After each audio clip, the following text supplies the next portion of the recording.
What's up, everybody? It's your boy Wes Grant, and you're watching Suburban Nerd. This is a channel where I give my nerd reviews on today's nerd news. First on today's news, we've got, I'm gonna just give you a quick rundown of what I'm gonna be talking about. We got Matt Reeves telling us what the Batman movie is not going to be about. Kraven the Hunter is actually getting a movie. We've got Die Hard Year 1 is still actually happening. We've got the new poster for the Predictor, and last of all, Aquaman's Black Manta may be a little bit more important than we thought. So, first topic on the nerd rundown, we've got Matt Reeves. He states that the next Batman movie, titled The Batman, is not going to be about Year 1. And if you guys don't know what Year 1 is, basically Year 1 is Bruce Wayne coming back from training, and it's his first year of actually trying to be Batman, trying to fight crime on the street. And also at the same time, you got Jim Gordon trying to be Jim Gordon that we know of, but just first coming to the Gotham PD. And he's not Commissioner Gordon, he's just Gordon, officer, whatever, just trying to do his thing. It's a great story. In fact, there comes a point where Gordon has to, the police department is corrupt, and he has to put some people in check with a bat. And he's gritty, but you still see that moral ground. And then there's stuff with his wife and cheating and all that. This is a lot of drama, but it's still good. And meanwhile, you still got Batman just trying to testing out gadgets and just becoming who we know him to be. Now, as far as Year 1, that would be a great story. But everyone thought it was going to be Year 1 because from what they're saying, they're trying to cast a younger Batman. And everyone just assumed that Year 1 is that. And that's sort of like what they're trying to do with, Gotham. Gotham, it's sort of like, it's not Year 1. It should have been, actually, Gotham should have been a show just about the Gotham PD, because they have a comic book that I hear is really good, and that's what everyone thought it was going to be. And then all of a sudden they started focusing way too many on Bruce Wayne, and throwing in way too many these villains from the Batman lore, when you didn't have to do that. But I kind of lost it. Once he put on the thing, for some reason I just haven't been interested in watching it anymore, because before, when he's training, whatever, okay, so you do your thing, but once he put on actual mask and is fighting crime, I'm like, geez, for real? But we'll see. I don't know what they're going to do with this movie. I have faith in Matt Reeves. Matt Reeves, if you don't know, he's the one that gave us amazing trilogy he didn't give us a trilogy. He gave us the last two movies for the Planet of the Apes movies. And those are really excellent. So I have faith that he's going to do a good job with these. That saying, I still don't know what it's going to be. I have no idea what the Batman movie is going to be, if it's going to be younger. I personally, even though people say they sort of did that with the Batman Begins, I want to see how he becomes Batman, because you guys don't know. Bruce Wayne went around the world. He got trained by the best martial artists. He went to England. I think supposedly, at some point they said he, with Sherlock Holmes, but not Sherlock Holmes, but he learned to be a great detective in England. He went and met up with Houdini and how to break out of traps and how to disappear and all those things. He went to great famous people and learned how to put it all together to become what we know of as Batman. So that's what I kind of want to see. But hey, who knows? Next on the topic, we got Kraven the Hunter.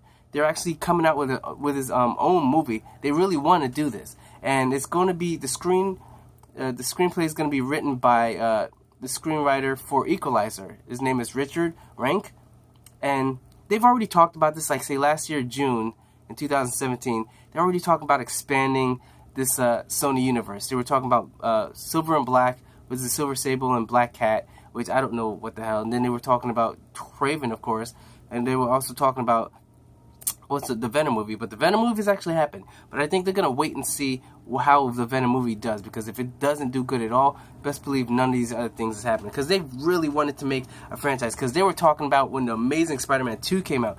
The Amazing Spider-Man movie 2, it was literally just made to promote a spin-off world, because they were trying so hard for the Sinister Six. You got the Rhino, you got hints of the Scorpion, Green Goblin, that's just all that movie was. The movie was supposed to be just a promotion for them to expand the Sony universe, and that didn't work out for them. So I'm hoping that Sony doesn't jump the gun with this one too, and just try and pump out these, because first of all, you don't even have Spider-Man in your universe. I don't understand how you have him in the universe. So supposedly I'm hearing that there's a scene with Tom Holland, but Peter Parker inside the Venom movie.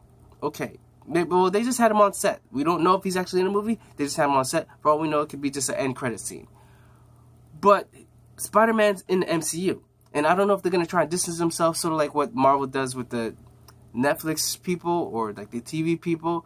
But at some point, I want Venom fighting against Spider-Man. That's what I want. Silver Sable and Black Cat, it's like, okay, but they're from the Spider-Man universe.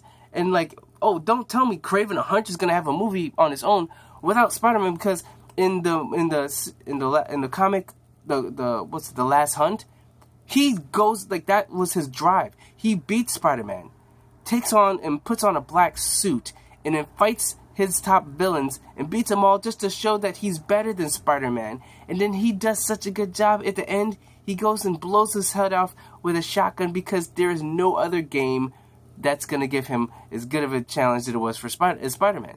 That's how dark that is. So his goal for trying to go for Spider-Man, that's a main point. So to have a Kraven the Hunter movie without Spider-Man, I don't know how they're going to do it. I don't know how it's going to work. I have no idea. I don't know if they're no one cares about him enough to see his origin story, to see how he became Kraven the Hunter, and a whole movie about that, but without even a Spider-Man. I don't think anyone wants to see a movie like that. So I don't know what you're doing, Sony.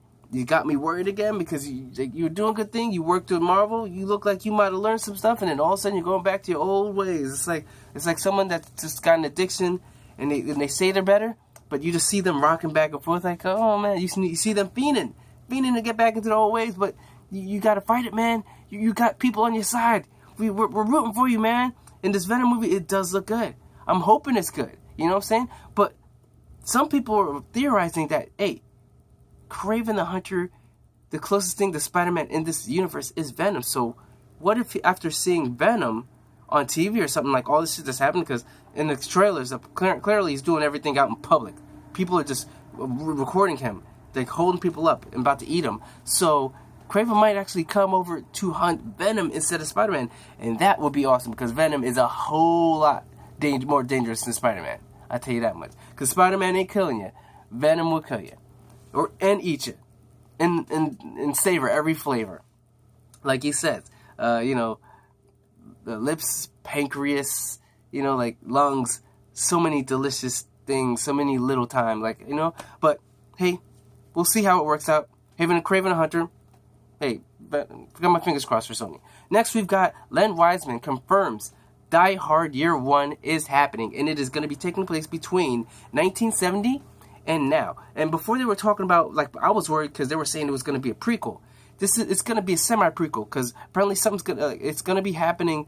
It's going to be flashbacks from what's going on then and what's going on now. And it could work, because people were theorizing that maybe they're honoring him in Nakatomi or whatever, the tower in China, and then something goes on, and then he has to remember something some history between something like that, because John McClane became John McClane in the first Die Hard.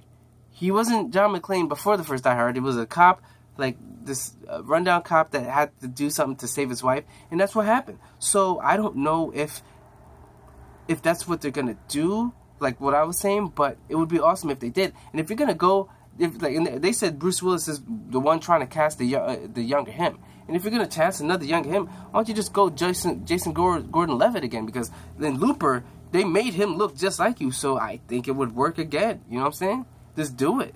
The script, yeah. So they've already the thing is, right? They said that they don't want to do what they did with Live Free Die Hard, which is write the script while they're shooting, because they were shooting before they even had the script finished. They were just trying to do and just work a way around, get all the action scenes done, and then make a storyline fit into it.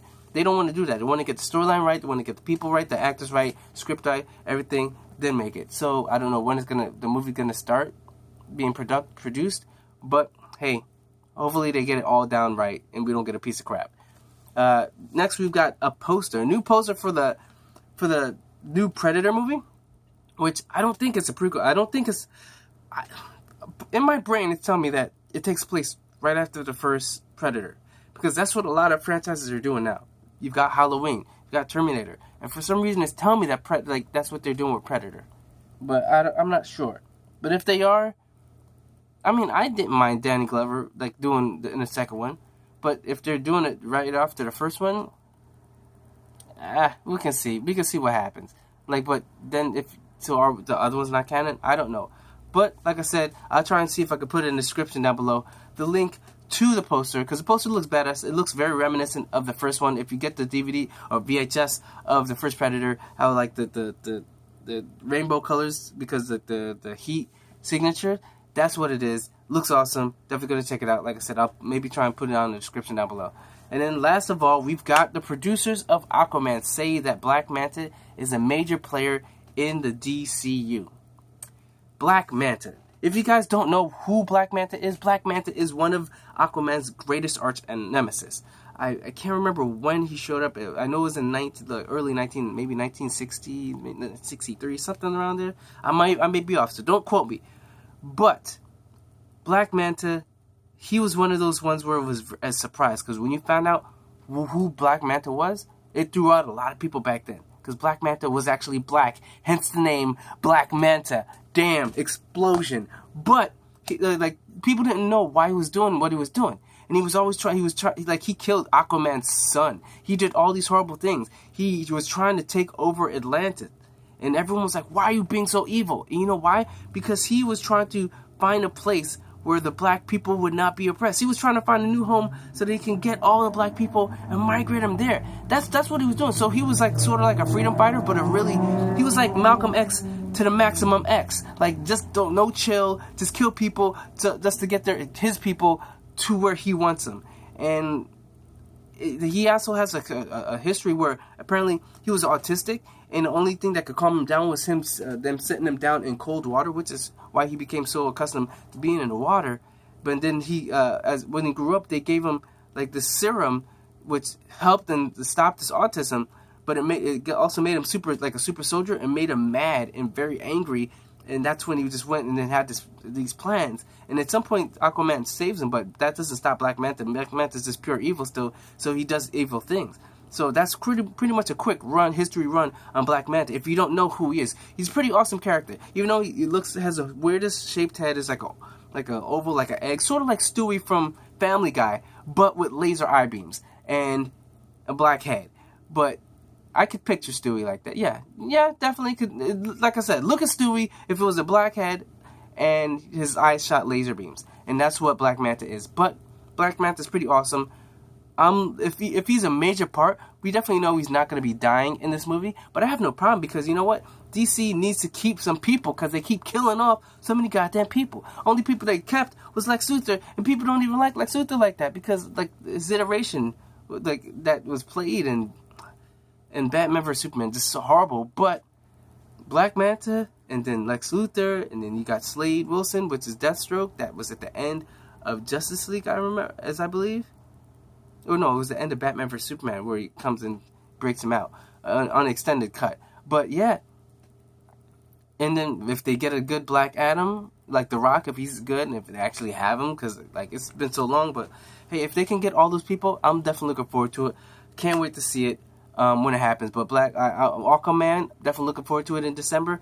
I got the A-list, son. How am I not going to see this? I'm seeing that bitch in Dolby. I'm going to see that, like, I don't know about IMAX, but I'm seeing it in the best quality I can see it, yo. And I'm going to love it. Like I said, check AMC A-list out. $20 a month. That one ticket, if you go to Dolby, that's like $18.99. If you go to New York, that's like 20-something. You know what I'm saying? It pays itself off in that one ticket. You know what I'm saying? And you get to go 3 times a week, 4 weeks a month. So that's 12 movies, any format, 3D, real 3D, IMAX, Dolby Digital, whatever you want, check it out. So that's pretty much my thing. That's my nerd news for you guys. And remember to put on those notifications. If you want to comment down below on anything topics that I talked about, just comment. Just say, I get back to my people as soon as I get these things. As soon as, like, my phone's kind of messed up right now, but I do get back to you guys. So remember, like I said, put on notifications. Comment down below if there's anything you want to talk about, any topic I talked about. And remember to subscribe, check out my last Daily Nerd News, and check out the playlist of Daily Nerd News. And remember, I'm Wes Grant. You've been watching Suburban Nerd, and you've just been nerdified. Catch you guys on the next Daily News.